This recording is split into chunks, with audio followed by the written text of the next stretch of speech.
আসসালামু আলাইকুম রাহমাতুল্লাহ। আশা করি সবাই ভালো আছো। আলহামদুলিল্লাহ। আমরা চ্যাপ্টার 7 অ্যালোকেশন চ্যাপ্টারটা পড়ব।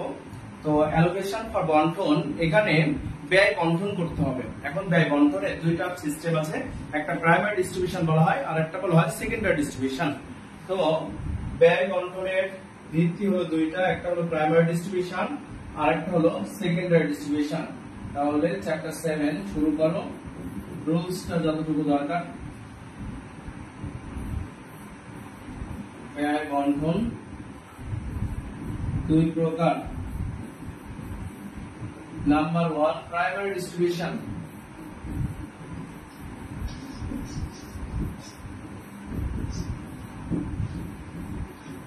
প্রাইমারি ডিস্ট্রিবিউশনের জন্য একটা ফরম্যাট আমাদের মুখস্থ করা লাগবে। আমি তোমাদের ফরম্যাটটা দিয়ে দিব। এটাই হচ্ছে রুলস। সেকেন্ডারি ডিস্ট্রিবিউশন, সাউন্ড আসছে, মিউট করো। Secondary distribution,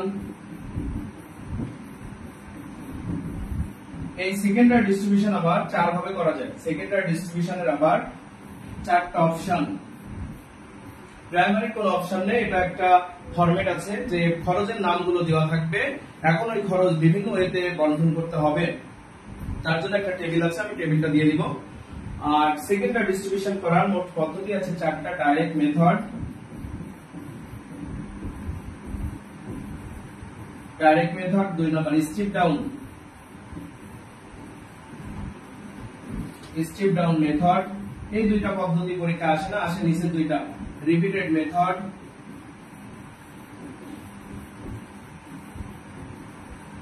repeated method, equation method.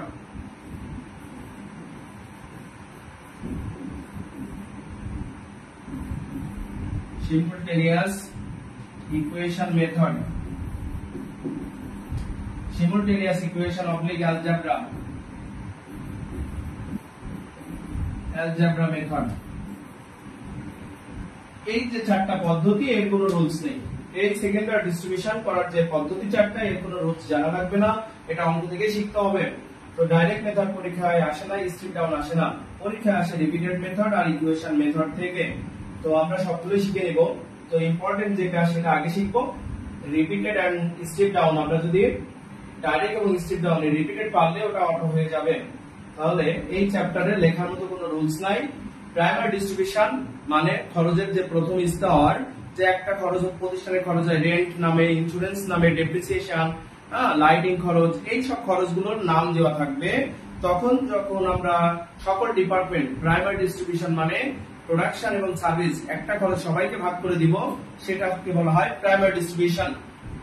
Secondary distribution, ওই প্রাইমারি ডিস্ট্রিবিউশনের যে সার্ভিস ডিপার্টমেন্টের টাকাটা পাবো, ওই টাকাটা প্রোডাকশনের মধ্যে ভাগ করলে তাকে বলা হয় সেকেন্ডারি ডিস্ট্রিবিউশন। তো সেকেন্ডারি ডিস্ট্রিবিউশনের কোনো রুলস নেই, সরাসরি অঙ্কে চলে আসবো, অঙ্ক থেকেই বুঝে নিতে হবে। প্রবলেম 2, পদ্ধতি আছে রিপিটেড মেথড আর ইকুয়েশন মেথড। একটা করলে যে দুইটা পদ্ধতি থেকে পরীক্ষায় আসবে, দুইটাই ক্লিয়ার হয়ে যাবে। বলা হচ্ছে আনন্দ limited has 3 production departments and 2 service departments. Total overhead as per primary distribution, primary distribution করে দেওয়া রয়েছে, শুধু করতে হবে সেকেন্ডারি ডিস্ট্রিবিউশন। তাহলে এখানে প্রোডাকশন ডিপার্টমেন্ট আছে এ বি সি, সার্ভিস আছে পি এবং Q. Basis of distribution, basis for ভিত্তিতে বন্টন করব। এই ভিত্তিতে ডিপার্টমেন্ট বি টাকাটা বন্টন করব। সেকেন্ডারি ডিস্ট্রিবিউশন মানেই হলো সার্ভিসের টাকা প্রোডাকশনের মধ্যে ভাগ করতে হবে। যতক্ষণ না ওই সার্ভিসটা নীল হবে ততক্ষণ বন্টন করেই যাব, বারবার করেই যাব। এটা হলো রিপিটেড মেথড। আর ইকুয়েশন মেথডে একটা ইকুয়েশন সৃষ্টি করে নিতে হবে, তার থেকে অ্যানসার বের করতে হবে। তাহলে পি টাকাটা বন্টন করব এই অনুপাতগুলোতে, কিউ এর টাকাগুলো বন্টন করব এই অনুপাতগুলোতে। তাহলে you are record show the opportunity of service department overhead. Service ডিপার্টমেন্টের কস্ট বন্টন করে দাও অ্যাজ আন্ডার, নিচের পদ্ধতিগুলোতে। তাহলে প্রথমে রিপিটেড ডিস্ট্রিবিউশন মেথড সব কাটবো। তাহলে আমাদের ডিপার্টমেন্ট মোট 5টা, টাকা ঘর হবে 5টা, আর বিবরণ বলে একটা ঘর হবে। তাহলে সবটা হবে problem 2, record 1,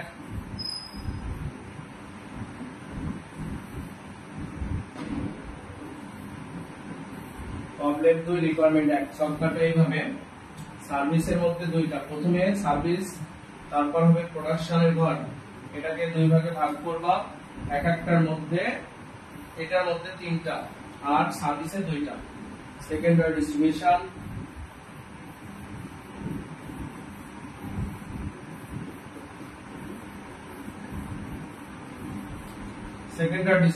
under repeated method.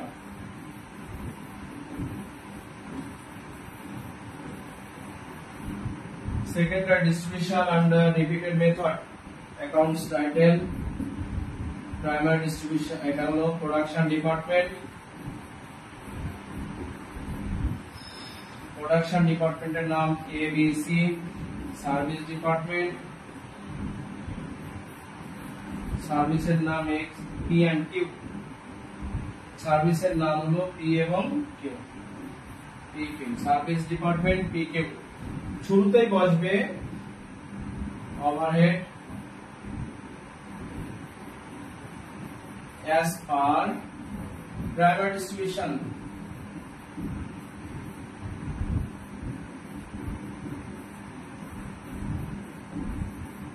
overhead as per primary distribution, শুরুতেই বসবে overhead as per primary distribution। প্রশ্ন দেখে দেখে ব্যালেন্স গুলো লিখে দিব। 3 2 5 1 15, 3 2 5 1 15, 3 2 5 1000 and 1500। সেকেন্ডারির মূল বিষয়বস্তুটা হলো সার্ভিস ডিপার্টমেন্টের টাকাগুলো প্রোডাকশনে ভাগ করে দিতে হবে। সার্ভিস ডিপার্টমেন্টের টাকা প্রোডাকশনে ভাগ করে দিলে তাকে বলা হয় সেকেন্ডারি ডিস্ট্রিবিউশন। তাহলে সেকেন্ডারি ডিস্ট্রিবিউশন মানে সার্ভিস ডিপার্টমেন্টের টাকা প্রোডাকশনের মধ্যে ভাগ করব। এখন পদ্ধতি 4টা, এই অঙ্কটা রিপিটেড মেথডে। অ্যালোকেশন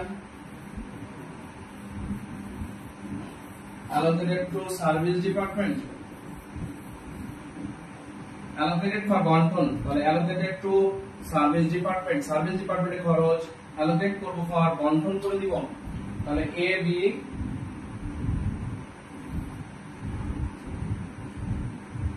তাহলে P এবং Q, প্রথমেই P আছে, তাহলে P এর টাকা বন্টন করব, অনুপাত প্রশ্নে দেওয়া থাকবে অলওয়েজ। P এর টাকা বন্টন অনুপাত 20%, 40%, 30% এন্ড 10%। পার্সেন্ট গুলোকে আমরা অনুপাত বানাবো। তাহলে দেখো সবার মধ্যে শূন্য আছে, তাহলে সহজে অনুপাত পাওয়া যায় 2:4:3:1, সহজে অনুপাত পাওয়া যায় 24:3:1, 24:3:1, 24:3:1। তাহলে সার্ভিস ডিপার্টমেন্ট P টাকা বন্টন করে দিব, এই 1000 টাকাকে বন্টন করব এই অনুপাত গুলোতে। তাহলে 1000 P এর 1000 টাকা ছিল, ওর টাকা বাকি 4 জন ভাগ করে নেবে। তাহলে P এর কি আর কোনো টাকা থাকবে? থাকবে না। তাহলে 1000 মাইনাস হয়ে যাবে। এই 1000 বন্টন করার নিয়ম হলো টোটাল অনুপাত বন্টন করার নিয়ম অনুপাতের যোগফল দিয়ে ভাগ, 4 আর 2 6, 10 দিয়ে ভাগ, যারটা বের করব সেটা দিয়ে গুণ। এভাবে একটা দেখায় রাখো প্রয়োজনে। আবার 1000 ভাগ 10 গুণ 4, এভাবে যারটা বের করব। 1000 ভাগ 10 ইনটু 3, আবার যারটা বের করব 1000 ভাগ 10 গুণ 1। এটা দেখানো লাগবে না, তোমাদের বোঝানোর স্বার্থে আমি দেখাই দিলাম। তাহলে প্রথমটা হলো 200 টাকা, পরেরটা 400, পরেরটারে 300, এটা তো পাবে না, আর সর্বশেষ একটা 100 টাকা। বলো এই P টাকা বন্টন করা বুঝছো কিনা? একটা বুঝলে সব বুঝবা। কারোর যদি কোনো প্রবলেম থাকে বলতে পারো। সার্ভিস ডিপার্টমেন্টের টাকা বন্টন করব, এটাই হলো সেকেন্ডারি ডিস্ট্রিবিউশন। সার্ভিস ডিপার্টমেন্টের টাকা বন্টন করব, এটাই হলো সেকেন্ডারি ডিস্ট্রিবিউশন। তাহলে প্রথমে কি আছে ভাই? P আছে, তাহলে P এর টাকা বন্টন করব, অনুপাত পাচ্ছি প্রশ্ন হতে, এই যে department P basis of distribution, এই ডিস্ট্রিবিউশনটা এই অনুপাতে বন্টন হবে।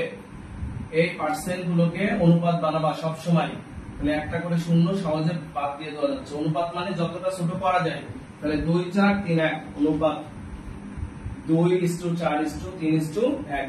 বন্টন করব কাকে? এই 1000 টাকাকে বন্টন করব। তাহলে 1000, তোমার কাছে 1000 টাকা আছে, এখন আমাদের সবার মধ্যে ভাগ করে দিবা। তাহলে তোমার কাছে আর 1 টাকাও থাকবে না। ওই যে বলছি সার্ভিসকে নীল বানাইতে হবে। তাহলে P টাকা সম্পূর্ণটাই এরা 4 জন পাবে তাদের এই অনুপাতে। তাহলে অনুপাত করার নিয়ম কি? অনুপাতের যোগফল দিয়ে ভাগ। তাহলে 2 4 6 3 9 আর 1 10, তাহলে 10 দিয়ে ভাগ 1000 টাকা, যারটা বের করব সেটা দিয়ে গুণ। বুঝছি এবার? এবার আমরা সার্ভিস ডিপার্টমেন্টটা যোগ করে দিব। তাহলে পি নীল হয়ে গেল আর কিউ 1600 টাকা হয়ে গেল। এবার এই কিউ কে বন্টন করব, এগেইন কিউ কে বন্টন করব। তাহলে কিউ নামে অনুপাত লিখব, কিউ নামে অনুপাত লিখব। কিউ এর অনুপাত 30 20 30 20, এটাকে অনুপাত বানাও, ছোট করো, তাহলে শূন্য বাদ দিলে সহজেই অনুপাতগুলো চলে আসছে আমাদের। তাহলে 3 2 3 2 অনুপাত, 3 2 3 2 3 2 3 2 অনুপাতে বন্টন। তাহলে বন্টন করব কাকে এখন? 1600 টাকাকে। তাহলে 3 2 5 3 2 5 10 দিয়ে ভাগ। তাহলে 1600 ভাগ 10 গুণ 3 করব, 1600 ভাগ 10 গুণ 3, তাহলে কত আসে? 1600 ভাগ 10 মানে 160, 160 গুণ 3 কত আসে? 480। তারপর একটা 16 দুগুণী 32, 320, আবার 480 320। এই 1600 টাকাকে বন্টন করলাম, তাহলে এটা ব্র্যাকেট এভাবে চলবে যতক্ষণ না এই সার্ভিসটা নীল হবে, ততক্ষণ এইভাবে বারবার বন্টন করব। এই জন্যই এই পদ্ধতির নাম রিপিটেড মেথড। এই জন্যই এই পদ্ধতির নাম রিপিটেড মেথড। এই যে যোগ টেনে দিব, 320, এটা নীল হয়ে গেল। আবারও পি নামে বন্টন করব, আবার পি লিখবো, পি অনুপাত লিখবো 2:4:3:1।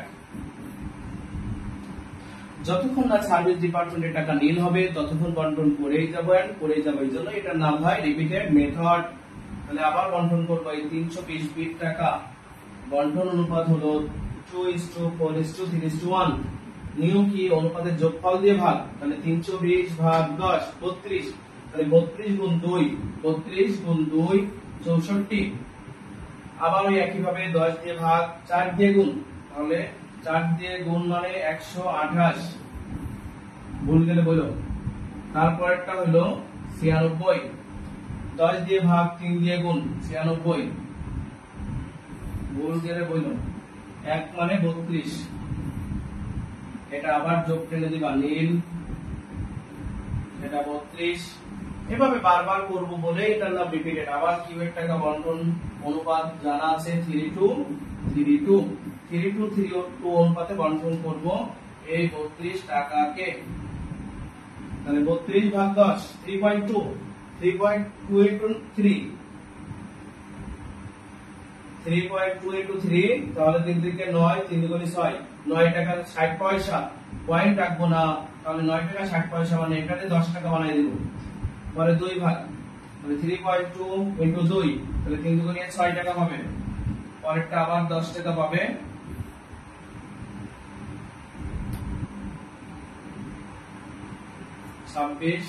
আর এটা আবার 6 টাকা পাবে, 32।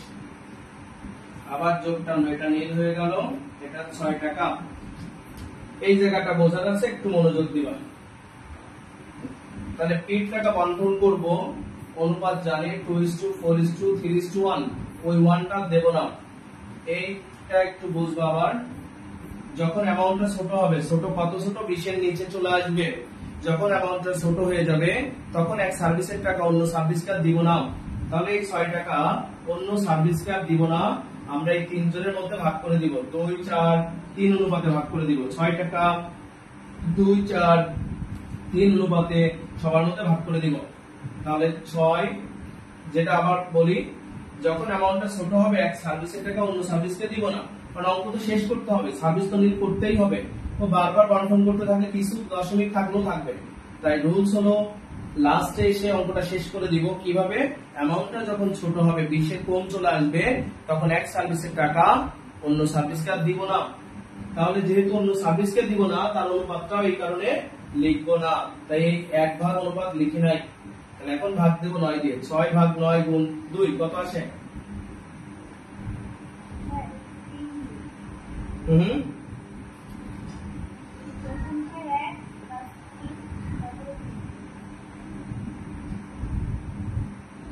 প্রথমটাই 1 টাকা, 3 টাকা, তারপর 2 টাকা।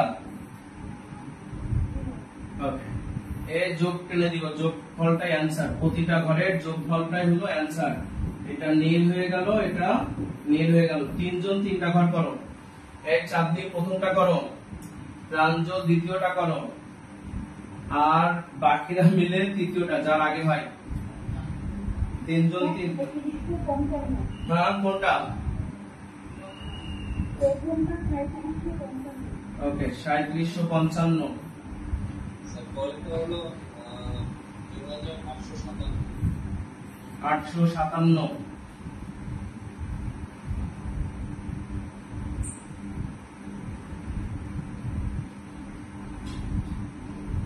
বাকিটা বলে একটু।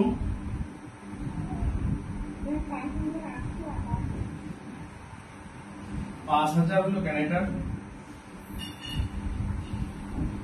ও, এটা 5000 ছিল। 5888। ওকে, তাহলে রিপিটেড মেথডটা সবাই কি ক্লিয়ার, বুঝতে পারছি আমরা?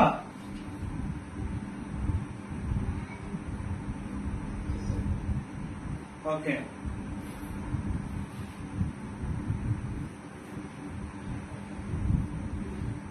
রিপিটেড মেথড মানে এভাবেই চলবে, রিপিটেড মেথড মানে এভাবেই চলবে, যতগুলো অঙ্ক ততগুলো অঙ্ক এভাবেই হবে। তো আমরা রিপিটেডটাই আজ ক্লিয়ার করি, আমার পরে আরেকটা ক্লাস আছে, আজকে ক্লাসটা একটু ছোট হোক, আগামীকাল এইটার বাকি ইকুয়েশন সিস্টেমটা শেখাবো। তো আগামীকাল সকাল ক্লাস হবে, সকালে ক্লাস হবে। আজকের ক্লাস এখানে শেষ করছি, সবাই ভালো থাকবা। আসসালামু আলাইকুম ওয়া রাহমাতুল্লাহ।